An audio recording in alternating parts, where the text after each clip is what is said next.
আজ মন মোর চঞ্চল রে ভাই, ঝরে দুটি আঁখি,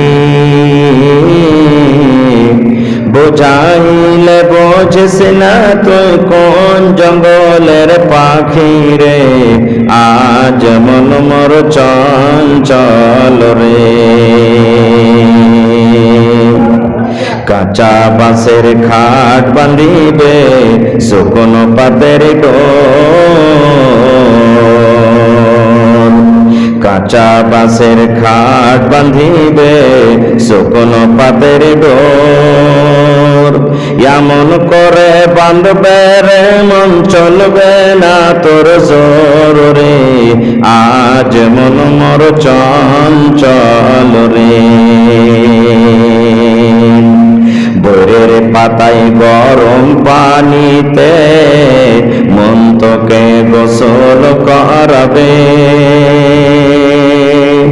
বইরের পাতায় গরম পানিতে মন তোকে গোসল করাবে। গোসল করাইয়া মন তোর জানাজা পড়িবে রে। আজ মন মোর চঞ্চল রে। গোসল করাইয়া মন তোকে কাফন পরাবে। গোসল করাইয়া মন তো কাফন পরাবে। কাফন পরাইয়া মন তোর জানাজা পড়িবে রে। আজ মন মোর চঞ্চল রে।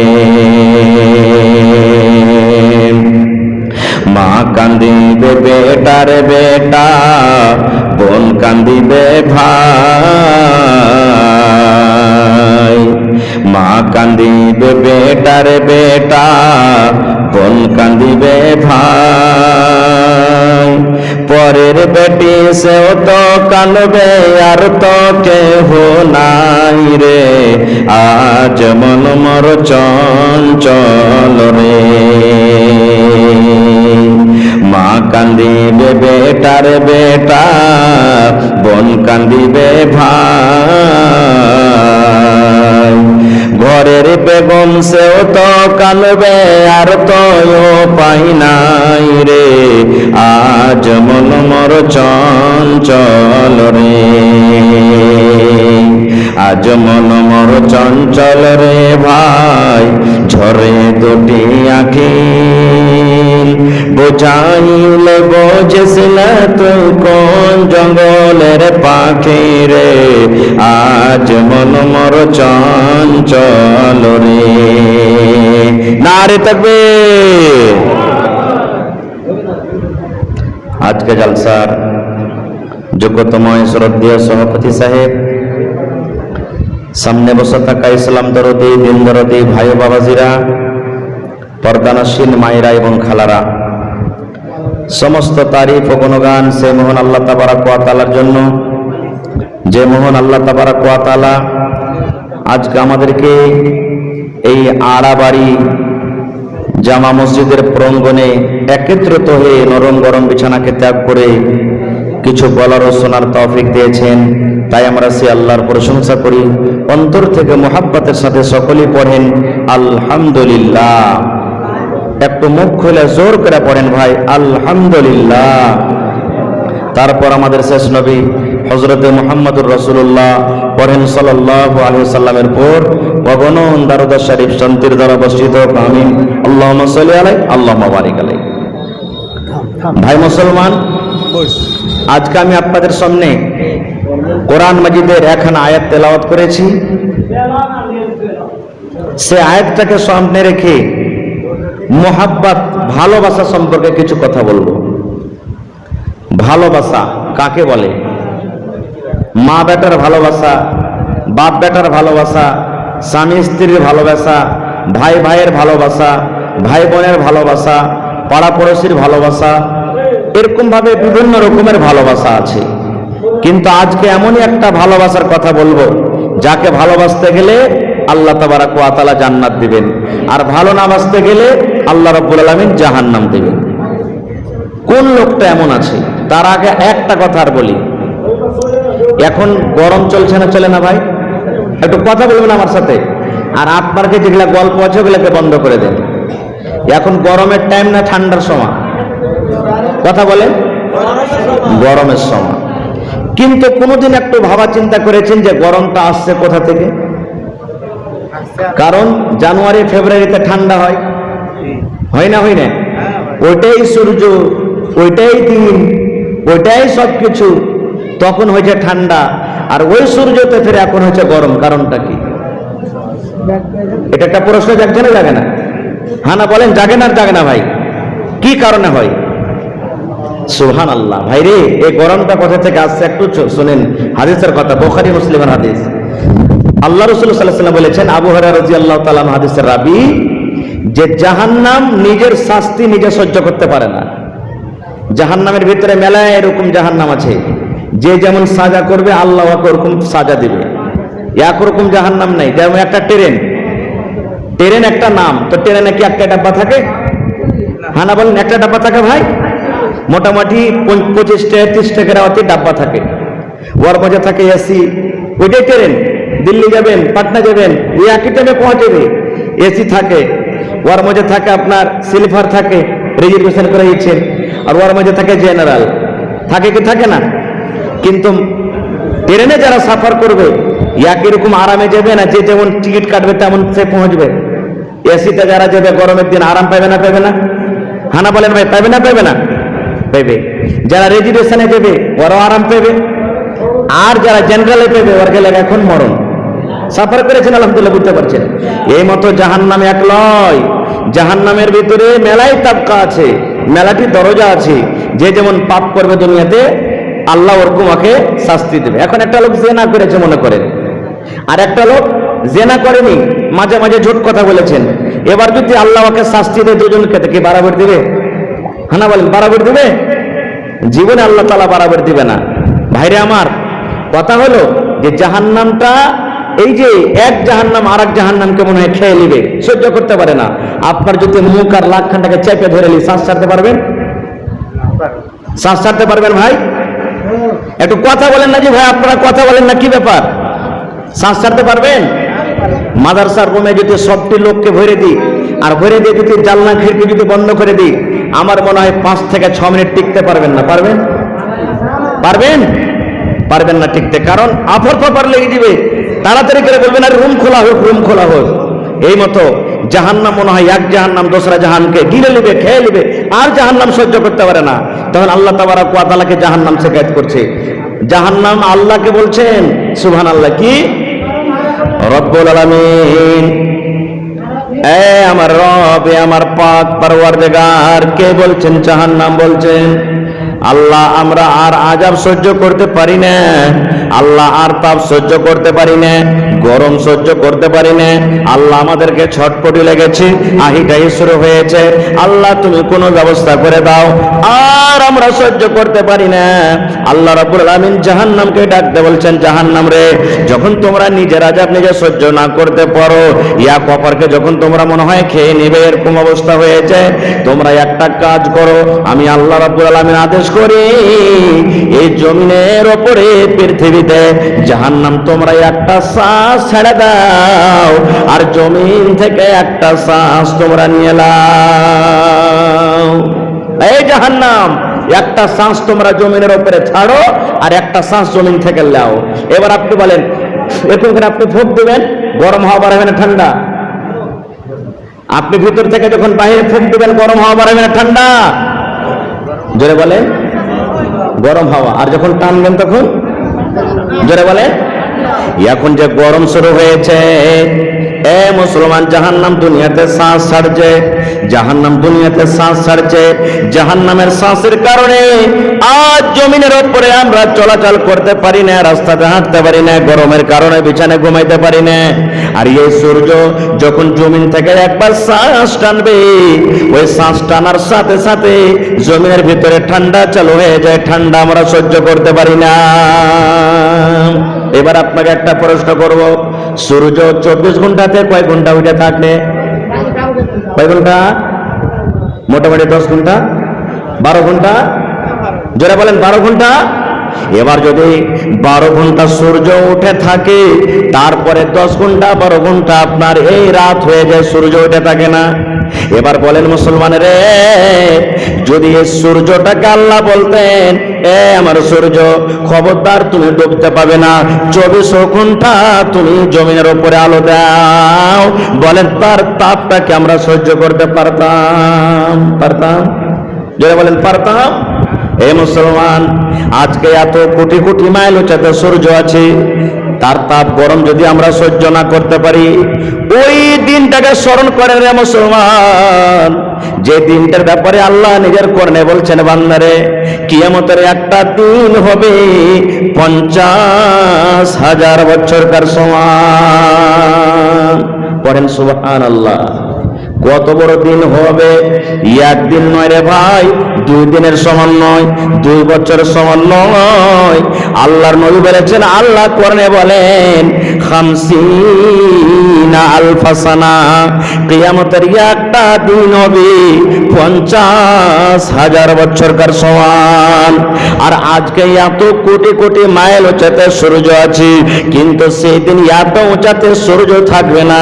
দয়ার নবী বলেছেন, উম্মত 1 মাইল উঁচাতে তোমার মাথা থেকে 1 মাইল দূরে মাত্র সূর্য থাকবে। মাইল কাকে বলা হয়েছে? দয়ার নবী বলেছেন, এই যে আমরা সুরমা দিই, চোখে যারা সুরমা লাগায় দেখবেন একটা কাঁটিতে করে সালের মতন একটা খিল থাকে, ওই খিলটাতে করে চোখে সুরমা লাগা হয়। আল্লাহর নবী বলেছেন ওইটাকে মাইল বলা হয়েছে। তোমার 1 মাইল কত দূর হবে? মাথা থেকে মোটামুটি একটা খিল 1 আঙ্গুল বরাবর হবে। কিংবা নবী বলেছেন, উম্মত রে, দুনিয়ার যেটা না 5 মাইল, এই মাইলটা যদি তুমি নিয়ে নাও, এই মাইলটা যদি তুমি ধরে নাও, তাহলে 1 মাইল উচ্চতায় তোমার সূর্য থাকবে। আর সেই দিন 50,000 বছরকার সমান একটা দিন হবে রে মুসলমান। 50,000 বছরকার সমান দিনে কোনোদিন রাত হবে না, 50,000 বছরকার সমান দিনে সূর্য ডুববে না, মাথার উপরে সূর্য থাকবে, শরীরে কোনো কাপড় থাকবে না। আজ আমার মাথাতে টুপি আছে, আমার গায়ে জামা আছে, পরনে পায়জামা আছে, লুঙ্গি আছে, কিন্তু নবী বলেছেন কিয়ামতের দিন মাথার উপরে সূর্য থাকবে, কোন রকমের শরীরে কাপড় থাকবে না।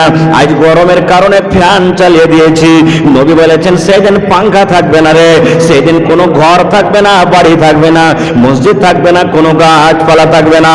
আল্লাহ রাসূল বলেছেন, উম্মত মানুষ উলঙ্গ হয়ে থাকবে, ন্যাংটা হয়ে থাকবে। একটা মাওলানাও সেদিন ন্যাংটা হয়ে থাকবে, একটা যারা নমাজি সেদিন ন্যাংটা হয়ে থাকবে। যত দুনিয়াতে আল্লাহ মানুষ দিয়েছেন সবাই কিন্তু ন্যাংটা হয়ে থাকবে।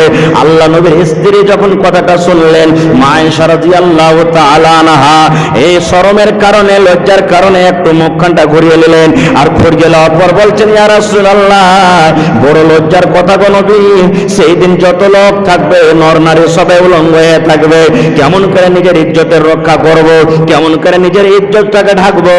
নবী বললেন, আয়েশা রে, সেই দিন কোন মানুষের দিকে দেখবে না, প্রত্যেক মানুষের মুখে একটা কথা থাকবে, আল্লাহুম্মা সাল্লিম, আল্লাহুম্মা সাল্লিম, আল্লাহ তুমি বাঁচিয়ে নাও, আল্লাহ তুমি আজ বাঁচিয়ে নাও, আল্লাহ তুমি আজ বাঁচিয়ে নাও।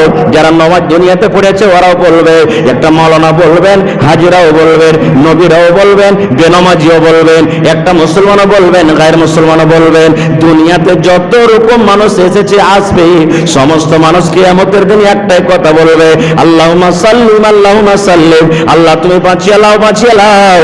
কিয়ামতের ডরে, কিয়ামতের ভয়ে কোনো মানুষের দিকে তাকাবে না, দেখবে না যে এই লোকটা কাপড় পিন্ধা আছে কিংবা কাপড় পিন্ধা নাই। নারে তাকবীর! ভাইরে, তাহলে মুসলমান ভাই, এত উঁচাতে সূর্য থাকা সত্ত্বেও যদি তার গরম সহ্য না করতে পারি, তাহলে কিয়ামতের গরমটা কেমন করে সহ্য করব ভাই? কেমন করে সহ্য করব ভাইরে? আল্লাহ তাবারাক ওয়া তাআলা কোরআনে বলছেন, কুল, হে নবী আপনি বলে দেন আপনার উম্মতকে, ইন কুনতুম তুহিব্বুনাল্লাহ ফাত্তাবিউনি ইউহিব্বুকুমুল্লাহ। আল্লাহ রাব্বুল আলামিন বলেন, হে নবী আপনি আপনার উম্মতকে বলে দেন, তোমরা যদি আল্লাহর সাথে মহব্বত করতে চাও, তোমরা যদি আল্লাহর সাথে দোস্তি করতে চাও, তোমরা যদি আল্লাহকে ভালোবাসতে চাও, নবী আপনি আপনার উম্মতকে বলে দেন ফাত্তাবিউনি, তোমরা আমার অনুসরণ করো, তোমরা আমার ইত্তেবা করো, তোমরা আমার কথা মেনে চলো, ইউহিব্বুকুমুল্লাহ, তবে আল্লাহ রাব্বুল আলামিন তোমাদেরকে ভালোবাসবেন। নবীকে যদি আমরা ভালোবাসি, আমাদেরকে কে ভালোবাসবে? জোরে বলেন। নবীকে যদি আমরা ভালোবাসি, আমাদেরকে কে ভালোবাসবেন? কথা বলেন ভাই। হাজি আড়াবাড়ির মানুষ আজ খানা পিনা খায়নি নাকি? দিল মুর্দা হয়ে গেছে লাগছে, বুঝাচ্ছে। আমরা নবীকে ভালোবাসলে আমাদেরকে কে ভালোবাসবেন? একটু জোরে বলেন, আল্লাহ। আর যদি আল্লাহ আমাদেরকে ভালোবাসলেন, জায়গা কোথায় হবে? জোরে বলেন, জায়গা কোথায় হবে আমাদের? জান্নাতে না জাহান্নামে? জোরে বলে, একটু গনগনে করে বল না হে ভাই, জায়গা কোথায় হবে? জান্নাতের ভিতরে হবে। তা আজ জান্নাত নিতে বসেছি না জাহান্নাম? জান্নাত নিতে বসেছি না জাহান্নাম? জোরে বলেন, জান্নাত ইনশাআল্লাহ। জান্নাত নিতে বসেছি। আল্লাহর কাছে দোয়া করেন, আল্লাহ নামাজ যদি নাও পড়েছি, আল্লাহ মদ পান করেছি, জেনা করেছি, যাই করেছি, আল্লাহ তোমারই তো বান্দা, আল্লাহ তোমারই বান্দা, তুমি না দিবে তো কে দিবে? আল্লাহ তুমি মাফ না করবে তো কে মাফ করবে? আল্লাহ মাফ চাইতে বসেছি, আল্লাহ তুমি গুনাহকে মাফ করে, আল্লাহ তুমি জান্নাত দিও। এটা দোয়া করেন আল্লাহর কাছে। আমরা কার বান্দা? কার বান্দা ভাই? আল্লাহর বান্দা। একটা ঘটনা শোনাচ্ছি আপনাদেরকে, হাদিস কোরআনের কথা লয়, একটা ঘটনা শোনাচ্ছি আপনাদের সামনে। একটা চোর মসজিদে চুরি করতে আসছে। এক চোর, এখন আল্লাহ দেখে লাইন হয়েছে, কিন্তু 10-15 বছর আগে চেরাগ জ্বলত মসজিদে, জ্বলতো না চেরাগ জ্বলতো। একটা চোর মসজিদের ভিতরে চুরি করতে আসছে। তো মসজিদের যিনি মুতাওয়াল্লি দেখাশোনা করেন, এই ফজর নামাজ পড়ার পর চেরাগ যদি চেক করছে, হয়তো চেরাগে তেল কম আছে, ই মনে মনে ভাবছে যে আরে এসারের নামাজে পড়ে যাচ্ছে তো চেরাগে তেল থাকছে, আর ফজর পড়ে যখন নামা আবার চেরাগটা দেখছি তো চেরাগে তেল থাকে না, ব্যাপারটা কি? কে তেল চুরি করছে? একদিন, দুদিন, 4 দিন পর বলছে না আজ আমি পহারাদারি করব, কে চেরাগ থেকে তেল বাহির করছে দেখবো। এই বেচারি যে মসজিদের মোতাবল্লি, চোর ধরবে ঘন্টা বড়কা লাঠি 2-3 হাতে লিয়ে এক কোনাতে সব গাইদের করে বসে আছে। ঠিক 9টা-10টা যখন রাইট হয়েছে, চোর চুরি করতে এসছে। এবার চোর যখন চুরি করতে আসছে, মসজিদের সামনে এদিক ওদিক দেখছে যে কোনো লোক তো আমাকে দেখে না। মসজিদে যখন ঢুকেছে, ঢুকা পর তখন চেরাকে হাত দিয়েছে, কিন্তু মসজিদের মোতাবল্লি সব গায়ে দিয়ে আছে তো জানে না। ও লাঠি লাগছে, হ্যাঁ বুঝে নিয়েছে যে চোর চুরি করতে এসছে। এবার চোর দেখেন, চোর চুরি করার টাইমে গুনাহ যেন না হয়ে যায়, একটা মন্ত্র পড়ছে কি? আল বাইতু বাইতুল্লাহ, এ ঘরটা হলো আল্লাহর ঘর। মসজিদ কার ঘর? কথা বলেন, কার ঘর? চোর বলছে, যারাকে হাত দিয়েছে আর বলছে আল বাইতু বাইতুল্লাহ, এ ঘরটা হলো আল্লাহর ঘর। আর যাইতো যাইতুল্লাহ, আর এ তেলটা হলো আল্লাহর তেল। মানে আল্লাহর ঘরে চেরাগটা আছে, তো তেলটা কার হলো? আল্লাহরই হলো। এবার 3 নম্বরে তখন বলছে আনা আব্দুল্লাহ, আমি হলো আল্লাহর বান্দা। আমি কার বান্দা? আল্লাহর বান্দা। তো ভাই রে, ঘরটা হলো আল্লাহর, আর তেলটা হলো আল্লাহর, আর আমি হলো আল্লাহর বান্দা, তাহলে তেল চুরি করতে আর কোনো গুনাহ হবে না। দেখছেন চোরের বুদ্ধি। এই মসজিদের মোতাবল্লি লাঠি লিয়া ভাই বসে আছে, বলছে ঠিক আছে দেখাচ্ছি তোরাই, তুই আল্লাহর বান্দা, ঘরও আল্লাহর, তেলও আল্লাহ, তো তোর গুনাহ হবে না। চেহারাকে হাত দিয়ে ফের পড়িতে শুরু করেছে, আল বাইতু বাইতুল্লাহ, এ ঘর হলো আল্লাহর ঘর। আর যাইতো যাইতুল্লাহ, এই তেলটা হলো আল্লাহর তেল। আনা আব্দুল্লাহ, আমি হলো আল্লাহর বান্দা। মসজিদের মুতাওয়াল্লি লাঠি কাঁটা নিয়ে পিছন থেকে এসে পিঠের পরে এক খুঁটবা দিয়ে বলছে আজ্জার বজারবুল্লাহ, এ মায়েরটা হলো আল্লাহর মায়ের। কি বলছে? এক লাঠি দিয়ে পিঠের পরে বলছেন আজ্জার বজারবুল্লাহ, এ মায়েরটা হলো আল্লাহর মায়ের। ভাইরে, তাহলে আল্লাহর আমরা বান্দা আছি, গুনাহ খাতা হতে গেলে আল্লাহর সামনে যদি আপনি চাহেন, আল্লাহ মাফ করবে।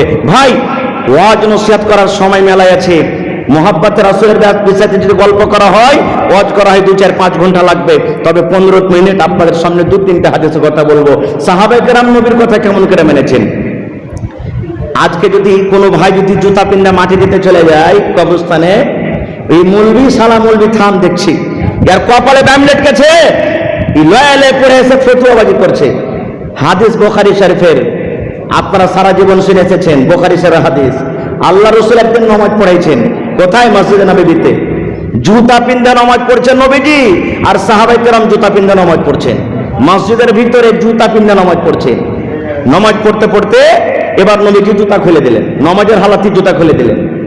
সাহাবায়ে কেরাম যারা পিছনে আছেন ওরা তখন দেখে বলছেন যে আরে নবীজি জুতা খুলে দিলে, এর মানে জুতা আমরাকে খুলতে হবে। সাহাবায়ে কেরাম জুতা খুলে দিলেন, বুখারী শরীফের হাদিস। সালাম কালাম নামাজ টামাজ শেষ হলো, পিছন দিকে নবীজি তো মুক্তাদির দিকে দেখছেন, ওরে আল্লাহ সবাই জুতা খুলে দিয়েছে। এবার রাসূল বলছেন, আরে বাবা তোমরা জুতা কেন খুলেছো? তো সাহাবায়ে কেরাম বলছেন, হুজুর আপনি যে খুলেছেন, আপনাকে খুলতে দেখেছি বলে খুলে দিয়েছি। এতদিন জুতা পিন্দা নামাজ পড়া জায়েজ ছিল, এখন বুঝেন হারাম হয়ে গেল, তার লেগে খুলে দিয়েছি আমরা। আল্লাহ